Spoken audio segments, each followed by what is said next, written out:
Mungkin adik-adik semua, terima kasih. Sekali lagi saya ucapkan sebagai informasi bahwa acara ini adalah acara perdana gitu ya, perdana untuk pelaksanaannya pada batch ini, dan tujuannya itu adalah memberikan pembekalan kepada calon wisudawan April 2026 gitu ya. Makanya kan sengaja pesertanya itu yang dipilih itu adalah para calon wisudawan. Perjalanan kehidupan dari buku Kisah-Kisah Sebuah Angkatan bersama Bapak Triharyo Susilo, alumni TK 77. Beri tepuk tangan untuk Bapak Hengki. Hari ini mudah-mudahan satu atau dua rekan-rekan ini mendapatkan sebuah pencerahan. Saya sangat bersyukur. Saya khusus datang dari Jakarta untuk sharing ini ya. Menurut saya ini sharing sangat penting karena ini adalah sharing sebuah angkatan. Jadi kami angkatan 1977 ITB itu kira-kira waktu itu 1.000 orang menulis buku setelah kami lulus kira-kira 25 tahun setelah lulus. Boleh maju deh. Maju ya. Judulnya adalah Kisah-Kisah Sebuah Angkatan. Jadi andaikan rekan-rekan adik-adik lulus nanti 25 tahun menulis, apa ya pelajaran hidup dan kristal kehidupan yang diperoleh. Jadi ini ibaratnya apa tuh ya, flashback gitu ya. Jadi kalau nanti 30 tahun lagi, 25 tahun lagi, apa nih kira-kira. Jadi pada tahun 2007, 30 tahun setelah kami masuk kampus, saya sebagai ketua angkatan ITB angkatan 7 membuat buku. Bukunya sederhana. Ayo teman-teman, tulis deh semua pengalaman kamu, yang menarik, yang tidak menarik, yang jelek, yang sukses, yang gagal, tulis saja. Apa yang kamu alami, tulis. Tujuan kita adalah supaya angkatan yang lebih muda lebih sukses. Itu tujuannya. Jadi kalau ada kegagalan ya dibaca, kalau ada kesuksesan ya ditiru gitu kan. Perhatikan nih. Lihatlah. Semua yang menulis pastilah sukses. Karena kalau tidak sukses, dia tidak ingin menulis. Males lah gue, paling ngapain sih cerita gue. Tapi kalau yang sukses tulis. Lihat sebelah kiri. Siapakah penulis terbanyak? Tahun 2007, penulis terbanyaknya peneliti. Seperti Pak Wawan. Banyak dulu. Jadi dulu itu BPPT dan sebagainya itu masih luar biasa dulu. Saya nggak tahu sekarang ya, saya nggak komentar sekarang. Tapi lihat dari jumlah tulisan itu 8 di industri penelitian. Dan buku ini bisa di-download gratis ya. Lain-lain sih di industri strategis, industri perbankan, dan sebagainya. Tapi kalah sama di penelitian. Ya. Lalu yang sebelah kanan, kita lihat. Siapa yang terbanyak menulis? Berarti dia merasa sukses kan? Siapakah yang terbanyak menulis? Teknik industri. Jujur saja teknik industri waktu itu melejit. Hampir semua direksi BUMN itu teknik industri. Waktu itu ya. Saya nggak tahu sekarang kan, ini sebuah riset yang tanpa penelitian. Nomor 2, teknik sipil, karena alumninya banyak. Ya kan? Karena proyeknya banyak, karena juga konstruksi banyak.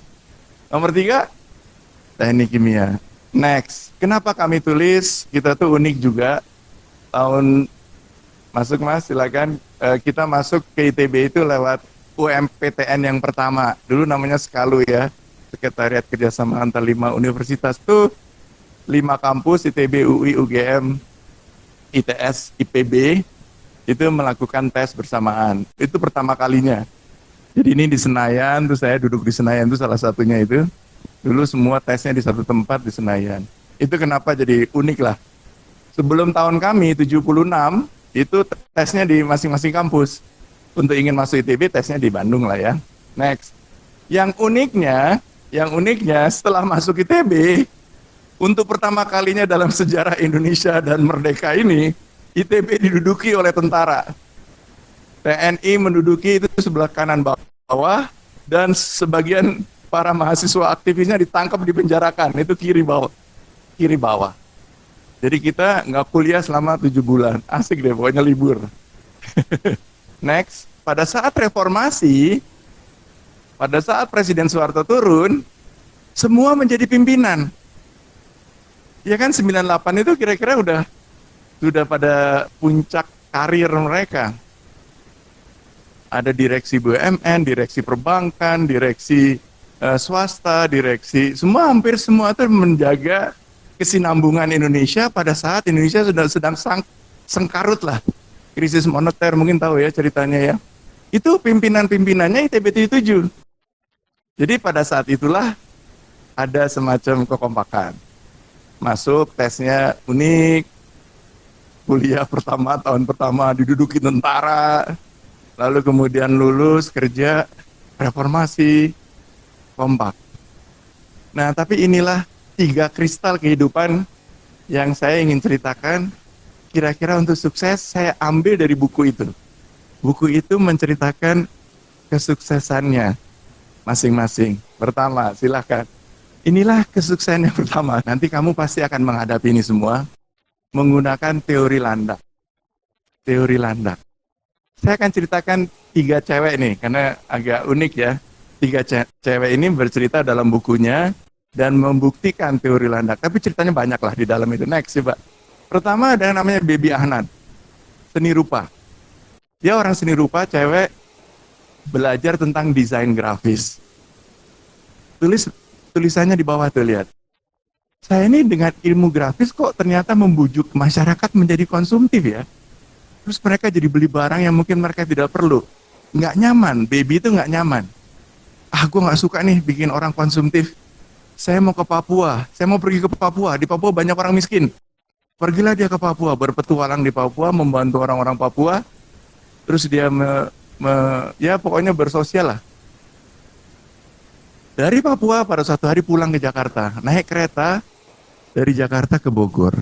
Oh, ternyata di Jakarta, di Bogor banyak orang miskin ya. Ngapain saya kok harus ke Papua gitu. Jadi Baby Anan itu akhirnya, tahu nggak ini ceritanya? Mungkin ada di Bogor sangat terkenal ya. Dia membuat next toko namanya Apple Pie Pia. Cuman bukan hanya itu. Dia sampai pergi ke ke perempatan jalan, ya artinya bergaul sama anak putus sekolah, anak gelandangan lah ya, makan bareng-bareng, terus membantu mereka untuk masuk dan bekerja di toko. Dia punya banyak perusahaan. Akhirnya itulah tampangnya dia. Hidup ini ternyata tidak perlu dicemasi, hanya perlu digali, menemukan maknanya. Sayang ya, pengetahuan tentang hidup itu diketahui dari belakang, padahal kita menjalaninya dari depan. Dia landak. Sekali dia temukan saya ingin mesejahterakan masyarakat Jakarta dan Bogor, landak. Terus, berikutnya, Indira Pasti. Sampai cewek-cewek aja ya. Indira Pasti ini sipil, ITB. Dia sipil ITB, lulus dari sipil ITB, tapi nggak pernah ngerjain sipil ITB. Kerjanya pameran tuh di atas, atau ke Jepang. Dia pokoknya sana kemari lah. Nggak pernah ngerjain sipil. Suaminya yang dibawa namanya Indra, tanya, kamu nih saya lihat-lihat nggak seperti insinyur sipil, kenapa kok dulu masuk sipil? Ya nggak tahu. Nah terus kamu maunya apa gitu kan? Ini udah beberapa tahun dia lulus nih. Saya pengennya tuh kerja untuk mencari pendanaan.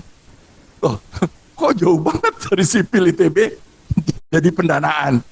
Akhirnya Indira Pasti adalah salah satu tokoh doktor bidang pendanaan proyek. Next, inilah Indira. Indira menemukan hidupnya setelah ditegur oleh suaminya. Apa sih cita-cita kamu? Ya berkarir dong gitu kan. Berkarir di apa? Multinational company, international company. Poinnya di sini adalah akhirnya dia terkenal nih, banyak proyek-proyek yang dia danai ya. Dia atur pendanaannya. Tidak harus kalau sipil ke sipil itu tidak harus. Seni rupa, desain grafis. Tidak harus juga berkutat di situ, bisa juga. Sipil tentu sipil bagus, tapi tidak harus. Oke. Terakhir yang ketiga ini, next. Ini yang namanya Sofni Yeti Ifneldi. Suaminya namanya Ifneldi. Sebagian dari rekan-rekan yang cewek di sini bisa aja nih ya, nikah ikut suami.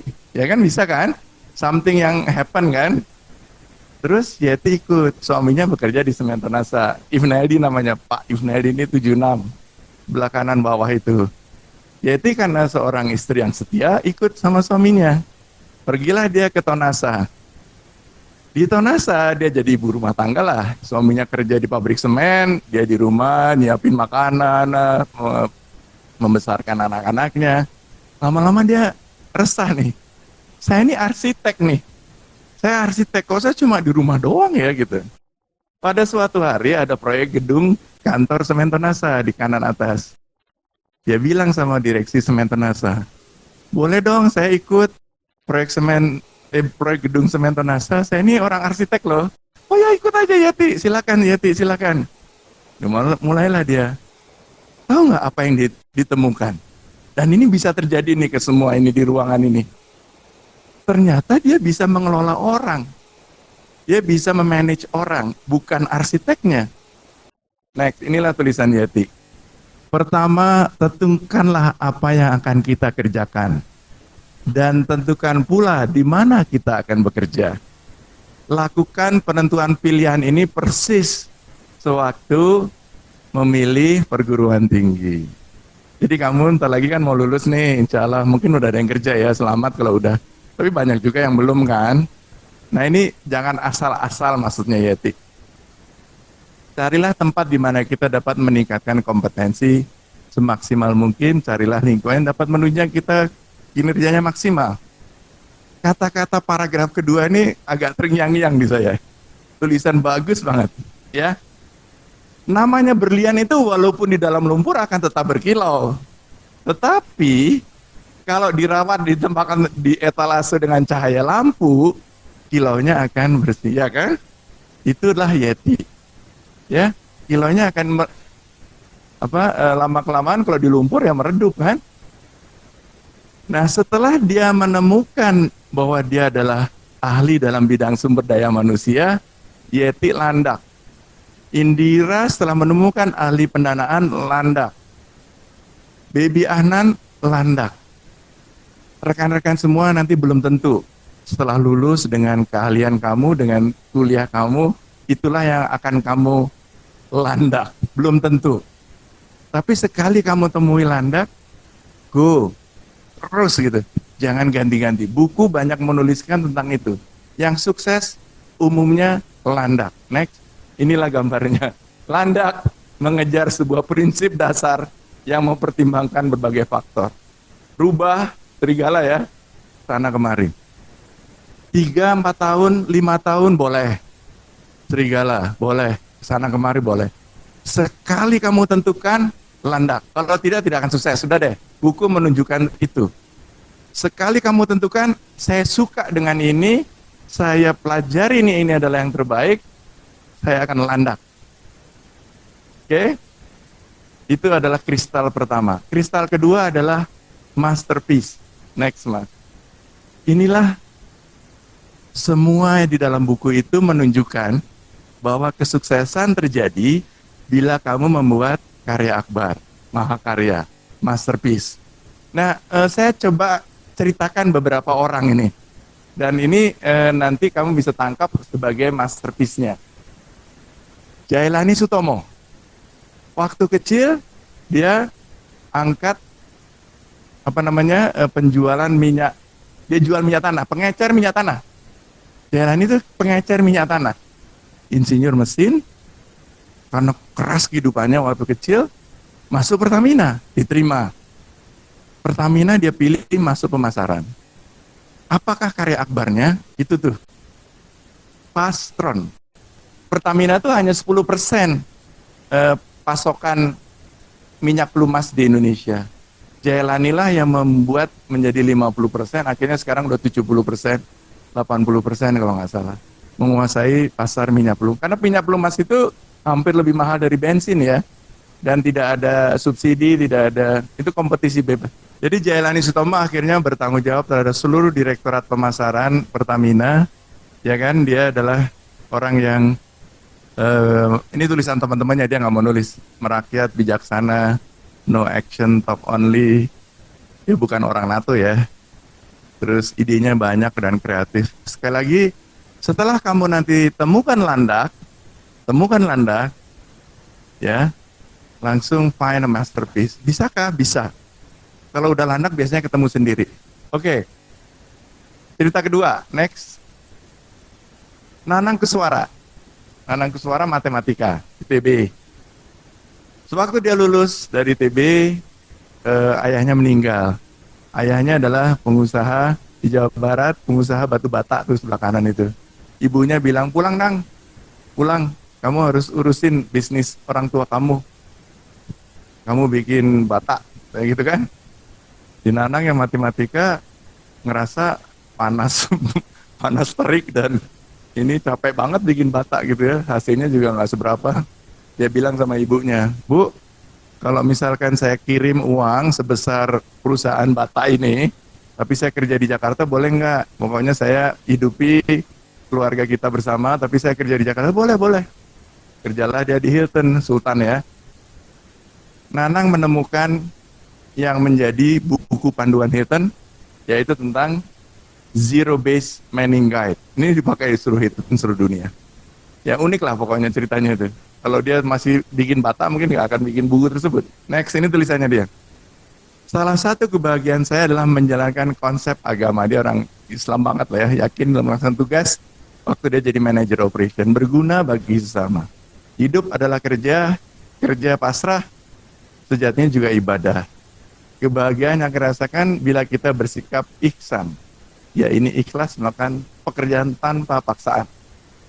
Dan dianggap baik kewajiban yang maha mengawasi walaupun tanpa evaluasi. Keren ya. Itulah Nanang, itu istrinya dan anaknya. Ya. Ketiga, ini sahabatku karib, Bimpi Harbi Maharani. Lulus dari Geodesi ITB. Geodesi ITB kerja di Pemkot, pemerintah kota Surabaya. Kerja di Pemkot Surabaya, dia tidak mencari karir lain sebagai geodesi, dia bekerja di Pemkot Surabaya. Pada suatu hari, wali kota Surabaya, bukan Bu Risma sebelumnya ya, meminta Bimpi menjadi Dirut PDAM Surabaya. Dirut PDAM Surabaya ini terkenal nih, sebelumnya tuh sangat korupsi, sangat kotor, sangat jelek, sehingga masyarakat Surabaya tidak mendapatkan air minum dengan baik. Kata wali kota, Bimpi, saya tugaskan kamu menjadi Dirut PDAM, perbaikilah PDAM Surabaya. Baik Pak, katanya si Bimpi kan. Sewaktu dia ditugaskan masuk ke kantor PDAM Surabaya, di stop sama satpam dan direksi PDAM yang lama. Pokoknya Bimpi nggak boleh masuk. Kita lawan dengan security, dengan ini. Nggak boleh masuk. Nggak boleh ada reformasi apa. Apa yang terjadi? Seluruh karyawan PDAM Surabaya itu keluar gerbang, bersama-sama Bimpi, gebrak gerbang. Wah, gerbang itu jadi kebuka. Ini cerita banyak orang ya. Terus habis itu rame-rame karyawannya, satpam pun, satpam nih kamu udah dibayar ya, wah gitu-gitulah. Satpam pun akhirnya balik, masuk ke ruang direksi dijebol, brak, disuruh keluar, diusir. Singkat kata, PDAM Surabaya jadi sangat-sangat bagus, sangat terkenal, sangat bagus, sangat dicintai masyarakat, karena dia transparan, manajemen, undang BPKP, tata kelola yang baik, ngilangin KKN, terus pencurian air dia lawan, beri hadiah pelanggan, sering talk show di radio, dulu talk show ya belum ada Instagram kali ya. Jadi satu kota itu jatuh cinta sama Bimpi nih, DBT7. Namun, next mas, Allah berkata lain, 28 September 2003, Bimpi meninggal. Masterpiece-nya itu kalau sampai hari ini masih sangat terkenal, dan pada saat itu satu kota Surabaya itu sangat jatuh cinta ya. Tidak mudah mencari sosok seperti Bu Bimpi. Semangat Bu Bimpi layak kita tiru untuk memajukan kota Surabaya. Headline-nya adalah kita kehilangan Sri Kandi. Saya dari Jakarta mau ngirim bunga, tidak bisa. Saya telepon toko-toko bunga, udah habis Pak. Sepanjang jalan ke pemakaman Bimpi itu bunga berjejer-jejer. Itu anak ITB loh. Jadi artinya bisa lah kita membuat sebuah mahakarya. Itu saya doakan semua nanti adik-adik semua juga bisa menemukan mahakarya ya. Next. Nah, Sekali lagi kristal kehidupan kedua adalah please make karya akbar. Ya, kalau kamu nanti sudah landak, please make karya akbar. Terakhir, inilah kristal ketiga. Apakah kristal ketiga? Dan setelah saya menulis buku itu, saya baru sadar. Oh, ternyata kristal ketiga itu ini ya. Dan ternyata tidak semua bisa. Dan ternyata kalau yang bisa itu sukses. Apakah itu? Next, pasangan hidup. Hampir semua yang sukses dan menuliskan kisah kehidupannya, semua menulis pada bagian akhirnya, terima kasih kepada pasangan hidupnya. Terima kasih kepada pasangan hidupnya. Jadi pasangan hidup ternyata menentukan kesuksesan seseorang. Ya kan? Nah, jadi kembali ke sini, next, milih pasangan hidup itu juga tidak mudah juga ya. Jadi tidak mudah juga. Ini ada festival pasangan gitu ya. Jadi silakan aja nanti memilih pasangan-pasangan hidup. Itulah kristal buku kisah-kisah sebuah angkatan. Pertama, jadilah landak. Kedua, masterpiece. Ketiga adalah pasangan hidup. Itulah doa saya, semoga lebih sukses dan berkarir dan dalam menjalani kehidupan. Lebih kurangnya mohon maaf. Wassalamualaikum warahmatullahi wabarakatuh.